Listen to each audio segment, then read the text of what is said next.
بسم اللہ الرحمن الرحیم۔ السلام علیکم۔ آج ہم قرآن مجید کے خلاصے کا 24واں حصہ کریں گے۔ اس میں ہم 3 مدنی صورتیں اور 5 مکی صورتیں کریں گے۔ جو مدنی صورتیں ہیں وہ تو قرآن مجید کے 5ویں گروپ کی آخری 3 صورتیں ہیں۔ اس گروپ کے بارے میں ہم نے یہ دیکھا کہ اس میں اللہ تعالیٰ نے خاص طور پر توحید کو نمایاں کیا، اور اس کی مکی صورتوں میں اس مضمون کو بیان کرنے کے بعد اب آخر میں سورہ محمد اور سورہ الفتح ہے کہ جو ایک جوڑے کی صورت میں سامنے آتی ہیں۔ ان مدنی صورتوں میں مسلمانوں کا تزکیہ ہے کہ جو نمایاں ہے، اور انہیں دنیا اور آخرت کی کامیابی کی خوشخبری سنائی ہے۔ منافقین پر تنبیہ کی گئی ہے، جس طرح سے وہ کفار کے ساتھ ساز باز کر رہے تھے اور ان کا ایمان دل میں نہ ہونا، مفقود ہونا، اس پر اللہ تعالیٰ نے سخت تبصرے فرمائے ہیں۔ تو پہلے لیتے ہیں ہم سورہ محمد کی پہلی کچھ آیات۔ اعوذ باللہ من الشیطان الرجیم، بسم اللہ الرحمن الرحیم۔ الذین کفروا وصدوا عن سبیل اللہ، جن لوگوں نے کفر کیا اور اللہ کے راستے سے روکا، ان کے اعمال ضائع ہو گئے۔ والذین آمنوا، اور جو لوگ ایمان لائے انہوں نے اچھے عمل کیے اور ایمان لائے اس چیز پر جو محمد پر نازل کی گئی، اور وہی حق ہے ان کے رب کی جانب سے۔ اللہ نے ان سے ان کی برائیاں دور کر دیں اور ان کے حال سنوار دیے۔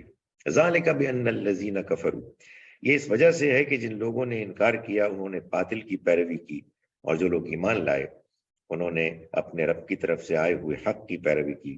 اس طرح اللہ لوگوں کے لیے ان کی مثالیں بیان کرتا ہے۔ اس کے بعد آئیے آیت نمبر 24 میں اللہ تعالیٰ اس بات پر زور دے رہے ہیں کہ کیا لوگ قرآن پر غور نہیں کرتے، اس لیے قرآن پر غور نہ کرنے ہی کے نتیجے میں منافقت کا دروازہ کھلتا ہے۔ قرآن پر غور انسان کو ایمان اور اللہ کے پیغام پر اعتماد کی پختگی کی طرف لے جاتا ہے۔ فرمایا افلا یتدبرون القرآن، کیا یہ لوگ قرآن پر غور نہیں کرتے یا دلوں پر تالے چڑھے ہوئے ہیں؟ بے شک جو لوگ اس کے بعد کہ ان پر ہدایت ظاہر ہو گئی پیٹھ پیچھے پلٹ گئے، شیطان نے ان کو فریب دیا اور اللہ نے ان کو ڈھیل دی۔ یہ اس وجہ سے ہوا کہ انہوں نے ان لوگوں سے جنہوں نے اللہ کی اتاری ہوئی چیز کو برا جانا کہا کہ بعض معاملات میں ہم آپ ہی لوگوں کی بات مانیں گے، اور اللہ ان کی اس رازداری کو جانتا ہے۔ اس کے بعد آخر میں آئیے آیت نمبر 26 میں یہ فرمایا کہ یہ لوگ جو کمزور مسلمان ہیں ان کو یہ سمجھایا کہ دیکھو انما الحیات الدنیا، یہ دنیا کی زندگی تو بس کھیل تماشا ہے، اور اگر تم ایمان لاؤ گے اور تقوی اختیار کرو گے تو اللہ تمہارے اجر تم کو دے گا اور تمہارا مال سمیٹ کر تم سے نہیں مانگے گا۔ منافق کسی چیز سے ڈرتے تھے۔ فرمایا اور اگر وہ تم سے مانگے اور سمیٹ کر مانگے تو بخیلی کرو گے اور وہ تمہارے کینوں کو ظاہر کر دے گا۔ آگاہ رہو کہ تم وہ لوگ ہو کہ تمہیں اللہ کے راستے میں خرچ کرنے کی دعوت دی جاتی ہے تو تم میں سے ایک گروہ وہ ہے کہ جو بخیلی کرتے ہیں، اور جو بخیلی کرتا ہے تو یاد رکھے کہ وہ اپنے ہی سے بخیلی کرتا ہے، اور اللہ بالکل بے نیاز ہے اور تم محتاج ہو۔ اور اگر تم روگردانی کرو گے تو اللہ تمہاری جگہ دوسروں کو لائے گا، پھر وہ تمہاری طرح کے نہ ہوں گے۔ سورہ الفتح اس کی جوڑا سورہ ہے، سورہ نمبر 48۔ اس میں اللہ تعالیٰ نے صلح حدیبیہ کو ایک واضح فتح قرار دیا۔ معلوم ہوتا ہے کہ اصل فتح تو فتح مکہ تھی، لیکن اس کی تمہید بندی صلح حدیبیہ سے۔ چنانچہ آیت نمبر 1 سے فرمایا کہ بسم اللہ الرحمن الرحیم انا فتحنا لک فتحا مبینا، بے شک ہم نے آپ کو ایک کھلی ہوئی فتح عطا فرمائی کہ اللہ آپ کے اگلے اور پچھلے گناہوں کو بخشے اور آپ پر اپنی نعمت تمام کرے اور آپ کے لیے بالکل سیدھی راہ کھول دے، اور آپ اپنی ناقابل شکست نصرت سے، فتح سے نوازے جائیں۔ اس کے بعد آیت نمبر 25 میں اللہ تعالیٰ یہ بتاتے ہیں کہ یہ جو صلح حدیبیہ میں بظاہر مسلمانوں نے دب کے صلح کی، یہ کیوں ہوا؟ مسلمانوں کے اندر بے چینی تو تھی کہ آخری کیا ہوا کہ ہم آئے تو تھے عمرہ کرنے کے لیے، لیکن ہم کو ایک صلح کے ذریعے سے واپس بھیج دیا جا رہا ہے۔ تو اللہ تعالیٰ نے اس کو واضح فرمایا آیت نمبر 25 میں، ہم الذین کفروا، وہی ہیں جنہوں نے کفر کیا اور تم کو محترم مسجد سے روکا، یعنی یہ کفار، اور قربانی کے جانوروں کو بھی روکے رکھا کہ وہ اپنی جگہ پر نہ پہنچنے پائیں۔ اور اگر ایسے مومن مرد اور مومن عورتیں نہ ہوتے جن کو تم ناعلمی میں روند ڈالتے، پس ان کی وجہ سے تم پر لا علمی میں الزام آتا، اگر ایسا نہ ہوتا تو ہم جنگ کی اجازت دے دیتے، لیکن اللہ نے یہ اجازت اس لیے نہیں دی کہ جن کو وہ چاہے اپنی رحمت میں داخل کرے، اور اگر وہ لوگ الگ ہو گئے ہوتے تو ہم ان لوگوں کو ان میں سے دردناک عذاب دیتے جنہوں نے انکار کیا۔ اس کے بعد آخر میں اللہ تعالیٰ پیغمبر صلی اللہ علیہ وسلم اور آپ کے ساتھیوں پر مشتمل جو ایک قدسی گروہ ہے چنا ہوا، ان کا ذکر کر رہا ہے۔ فرمایا محمد الرسول اللہ والذین معہ اشداء علی الکفار رحماء بینہم، محمد اللہ کے رسول اور جو ان کے ساتھی ہیں وہ کفار پر سخت ہیں، آپس میں رحم دل ہیں۔ تم ان کو اللہ کے فضل اور اس کی خوشنودی کی طلب میں رکوع و سجود میں سرگرم پاؤ گے۔ ان کا امتیاز، ان کے نشان ان کے چہروں پر سجدوں کے نشان سے ہے۔ ان کی یہ مثال تورات میں ہے اور انجیل میں ہے، اور ان کی تمثیل یوں ہے جیسے ایک کھیتی ہو جس نے نکالی اپنی سوئی، پھر اس کو سہارا دیا، پھر وہ سخت ہوئی، پھر وہ اپنے تنے پر کھڑی ہو گئی، کسانوں کے دلوں کو موہتی ہوئی تاکہ کافروں کے دل ان سے جلائے۔ اللہ ان لوگوں سے جو ان میں سے ایمان لائے اور جنہوں نے نیک عمل کیے مغفرت اور ایک بڑے اجر کا وعدہ کرتا ہے۔ اس کے بعد سورہ الحجرات ہے۔ یہ ایک منفرد سورہ ہے، اس کا کوئی جوڑا نہیں ہے۔ یہ سورہ مبارکہ سورہ الفتح کی اس آخری آیت کی گویا کہ وضاحت ہے کہ آخر یہ کیسے ہو کہ مسلمان کے جو نئے مسلمان آئے ہیں وہ بھی اسی طرح کے پکے مسلمان بن جائیں اور وہ ایک دوسرے کے ساتھ متحد ہوں، سیسا پلائی ہوئی دیوار بنے اور ایک دوسرے سے جھگڑوں میں نہ پڑے۔ تو اس میں سب سے پہلے اللہ تعالیٰ نے پیغمبر صلی اللہ علیہ وسلم کا مقام واضح فرمایا ہے۔ یا ایھا الذین آمنوا، اے لوگو جو ایمان لائے، اللہ اور اس کے رسول کے سامنے اپنی رائے کو مقدم نہ کرو اور اللہ سے ڈرتے رہو، بے شک اللہ سننے والا جاننے والا ہے۔ اے ایمان والو، تم اپنی آواز نبی کی آواز پر بلند نہ کرو اور نہ اس کو اس طرح آواز دے کر پکارو جس طرح آپس میں ایک دوسرے کو پکارتے ہو، مبادا تمہارے اعمال ضائع ہو جائیں اور تم کو احساس بھی نہ ہو۔ یاد رکھو کہ جو لوگ اللہ کے رسول کے آگے اپنی آوازیں پست رکھتے ہیں وہی ہیں جن کے دلوں کو اللہ نے تقوی کی افزائش کے لیے منتخب کیا ہے، تقوی بڑھانے مضبوط کرنے کے لیے۔ ان کے لیے مغفرت اور اجر عظیم ہے۔ بے شک جو لوگ تم کو یعنی نبی صلی اللہ علیہ وسلم کو حجروں کے باہر سے پکارتے ہیں ان میں سے اکثر سمجھ رکھنے والے نہیں ہیں۔ اگر یہ لوگ صبر کے ساتھ انتظار کر لیتے اور آپ خود ان کے پاس نکل کے آتے تو یہ بات ان کے حق میں بہتر ہوتی، اور اللہ بخشنے والا مہربان ہے۔ فرمایا آیت نمبر 6 میں، ایمان والو اگر تمہارے پاس کوئی فاسق کوئی اہم خبر لائے تو اس کی اچھی طرح تحقیق کر لیا کرو کہ کہیں کسی قوم پر نادانی سے جان پڑو پھر تمہیں اپنے کیے پر پچھتانا پڑے، یعنی افواہوں سے بچو۔ اس کے بعد اللہ تعالیٰ بتا رہے ہیں آیت نمبر 9 میں کہ مسلمانوں کو آپس میں جھگڑوں سے بچنا چاہیے اور جھگڑے ختم کرنے چاہیے۔ فرمایا وَإِن طَائِفَتَانِ مِنَ الْمُؤْمِنِينَ، اور اگر مسلمانوں کے دو گروہ آپس میں لڑ پڑیں تو ان کے درمیان صلح کرا لو۔ بس اگر ان میں سے ایک دوسرے پر زیادتی کرے تو اس سے جنگ کرو جو زیادتی کرے تا وقتے کہ وہ اللہ کے فیصلے کی طرف رجوع کر لے۔ بس اگر وہ رجوع کرے تو ان کے درمیان عدل کے ساتھ مصالحت کرا دو اور ٹھیک ٹھیک انصاف کرو، بے شک اللہ انصاف کرنے والوں کو پسند کرتا ہے۔ مسلمان تو ایک دوسرے کے بھائی بھائی ہیں، تو اپنے بھائیوں کے درمیان مصالحت کراؤ اور اللہ سے ڈرتے رہو کہ تم پر رحم کیا جائے۔ اس کے بعد اللہ تعالیٰ نے آیت نمبر 11 سے آگے یہ بتایا ہے کہ یہ جو جھگڑا پیدا کرنے والی چیزیں ہیں ان سے بھی بچو۔ فرمایا یا ایھا الذین آمنوا، اے ایمان والو جو ہے وہ لوگ جو ایمان لائے، نہ مردوں کی کوئی جماعت دوسرے مردوں کا مذاق اڑائے، ممکن ہے کہ ان میں سے ان سے بہتر نکلیں، اور نہ عورتیں دوسری عورتوں کا مذاق اڑائیں، کیا عجب کہ وہ ان سے بہتر نکلیں جن کا مذاق اڑا رہی ہیں، اور نہ اپنوں کو عیب لگاؤ، اور نہ آپس میں ایک دوسرے پر برے نام برے القاب چسپاں کرو۔ ایمان کے بعد تو نافرمانی کا نام بھی برا ہے، اور جو لوگ توبہ نہ کریں گے تو وہی لوگ اپنی جانوں پر ظلم ڈھانے والے ہیں۔ یا ایھا الذین آمنوا، اے ایمان والو، بہت سے گمانوں سے بچو، کیونکہ بعض گمان سری گناہ ہوتے ہیں، اور ٹو میں نہ لگو، اور نہ تم میں سے کوئی ایک دوسرے کی غیبت کرے۔ کیا تم میں سے کوئی اس بات کو پسند کرے گا کہ اپنے مردہ بھائی کا گوشت کھائے؟ سو اس چیز کو تو تم نے بہت ناپسند کیا، اور اللہ سے ڈرتے رہو، بے شک اللہ بڑا ہی توبہ قبول کر فرمانے والا مہربان ہے۔ فرمایا یا ایھا الناس، اے لوگو، ہم نے تم کو ایک ہی نر اور مادہ سے پیدا کیا، اور تم کو کنبوں اور قبیلوں میں تقسیم کیا کہ تم ایک دوسرے سے تعارف حاصل کرو۔ اللہ کے نزدیک تم میں سب سے زیادہ معزز وہ ہے جو تم میں سے سب سے زیادہ پرہیزگار ہے، بے شک اللہ بڑا ہی علم والا اور باخبر ہے۔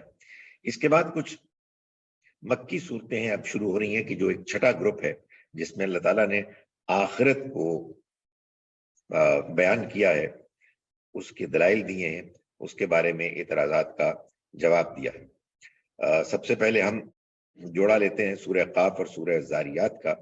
سورہ قاف کے شروع میں اللہ تعالیٰ فرماتے ہیں قاف والقرآن المجید، یہ سورہ قاف ہے اور بزرگی والا قرآن، عظمت والا قرآن اس بات پر دلیل ہے کہ یہ اللہ کی کتاب ہے۔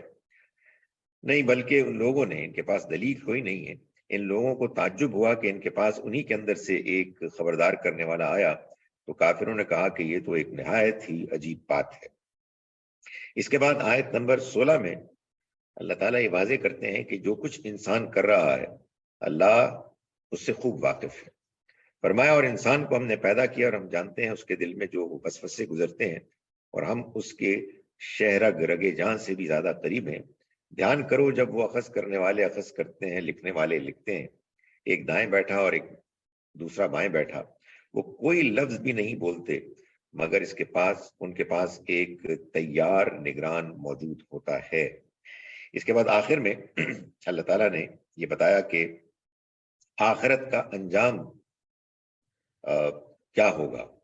آیت نمبر 30 میں اللہ تعالیٰ فرماتے ہیں کہ خیال کرو اس دن کا جس دن ہم جہنم سے پوچھیں گے کہ کیا تو بھر گئی، تو وہ جواب دے گی کہ ابھی اور بھی ہے۔ وَأُزْلِفَتِ الْجَنَّةُ، اور جنت متقیوں کے قریب لائی جائے گی جبکہ وہ بہت دور نہیں ہوگی۔ یہ ہے وہ چیز جس کا تم سے وعدہ کیا جاتا تھا، ہر رجوع کرنے والے اور حدود الہی کی حفاظت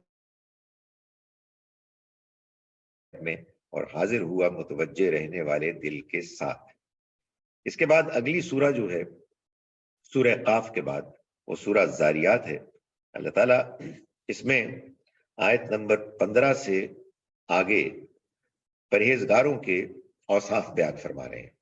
فرمایا ان المتقین فی جنات وعیون، بے شک پرہیزگار باغوں اور چشموں میں ہوں گے، پا رہے ہوں گے جو کچھ ان کے رب نے ان کو بخشا، بے شک وہ اس سے پہلے بہترین رویہ اختیار کرنے والے تھے۔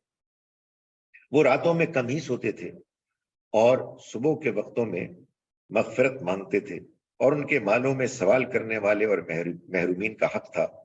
یہ بات اللہ تعالیٰ نے ان کے بارے میں بتائی، اور پھر یہ بتایا آیت نمبر 47 میں سے آگے کہ یہ آسمان اور زمین کا جوڑا یہ گواہی دیتا ہے کہ آخرت ہوگی۔ فرمایا کہ وَالسَّمَاءَ بَنَيْنَاهَا، بس کیا ہی خوب بچھانے والے ہیں، اور ہر چیز سے ہم نے پیدا کی ہے تاکہ وہ یاد دہانی حاصل کرے۔ دنیا کا بھی ایک جڑا ہونا ضروری ہے، اور وہ جڑا آخرت ہے۔ اس کے بعد 2 صورتیں آتی ہیں طور اور نجم۔ پہلی سورہ میں اللہ تعالیٰ نے انکار کرنے والوں پر تنبیہ کی ہے، اور دوسری سورہ میں انہی انکار کرنے والوں کے غلط عقائد کو نمایاں کیا ہے، ان پر تنقید کی ہے۔ تو پہلے سورہ طور لیتے ہیں۔ سورہ طور میں اللہ تعالیٰ نے آیت نمبر 17 میں سے آگے متقیوں کا انجام بیان کرتے ہوئے فرمایا ان المتقین فی جنات وعیون، بے شک متقی بندے باغوں اور نعمتوں میں ہوں گے، فاکہین، وہ خوش ہو رہے ہوں گے ان نعمتوں میں جو ان کے رب نے ان کو دے رکھی ہوں گی، اور وہ اس بات سے کہ ان کے رب نے ان کو جہنم کے عذاب سے محفوظ رکھا۔ ٹیک لگائے ہوئے ہوں گے صف بصف تختوں کے اوپر، اور ہم نے ان کو ہم بیع دیں گے بڑی آنکھوں والی گوریوں سے۔ والذین آمنوا، اور جو لوگ ایمان لائے اور ان کی اولاد نے بھی ایمان کے ساتھ ان کی پیروی کی، ان کے ساتھ ہم ان کی اولاد کو بھی جمع کر دیں گے، اور ان کے عمل میں ذرا بھی کمی نہیں کریں گے، ہر ایک اس کمائی کے بدلے میں جواب دہ ہوگا جو اس نے کی ہوگی۔ اس کے بعد آیت نمبر 35 سے آگے اللہ تعالیٰ کفار سے کچھ سوالات کرتے ہیں۔ فرمایا کہ ام خلقوا من غیر شیء، کیا یہ بغیر کسی خالق ہی کے پیدا ہو گئے، یا یہ خود ہی خالق ہیں؟ کیا انہی نے آسمان اور زمین کو پیدا کیا ہے؟ بلکہ وہ یقین نہیں رکھتے۔ کیا انہی کے پاس آپ کے رب کے خزانے ہیں، یا وہ ان پر داروغہ مقرر ہیں؟ کیا ان کے پاس کوئی ایسی سیڑھی ہے جس پر چڑھ کر وہ آسمان کی باتیں سن لیتے ہیں؟ اگر ایسا ہے تو ان کا سننے والا کوئی واضح دلیل لائے۔ کیا ان کے لیے بیٹیاں ہیں، اور کیا اس کے لیے یعنی اللہ کے لیے بیٹیاں ہیں اور تمہارے لیے بیٹے؟ کیا آپ ان سے کوئی اجر کے طالب ہیں؟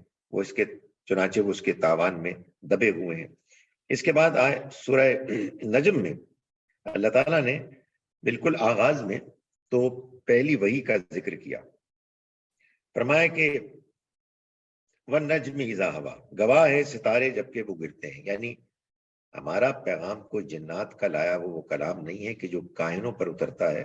جنات تو جب بھی کچھ چیز چوری کر کے لے جاتے ہیں تو ان پر ستارے ٹوٹتے ہیں، تو گواہ ہے ستارے جب وہ گرتے ہیں کہ تمہارا ساتھی نہ پھٹکا ہے اور نہ گمراہ ہوا ہے، اور وہ اپنے جی سے نہیں بولتا، یہ تو بس وہی ہے اس کو کہ جو کی جاتی ہے، اس کو تعلیم دی ہے ایک مضبوط قوتوں والے یعنی فرشتے نے، جبرائیل نے، جو عقل اور کردار کے مضبوط، بس وہ نمودار ہوئے اور وہ افق اعلیٰ پر تھے، پھر قریب ہو گئے اور جھک پڑے، پس دو کمانوں کے برابر، اس سے بھی کچھ کم فاصلہ، بس اللہ نے وحی کی اپنے بندے کی طرف جو وحی کی۔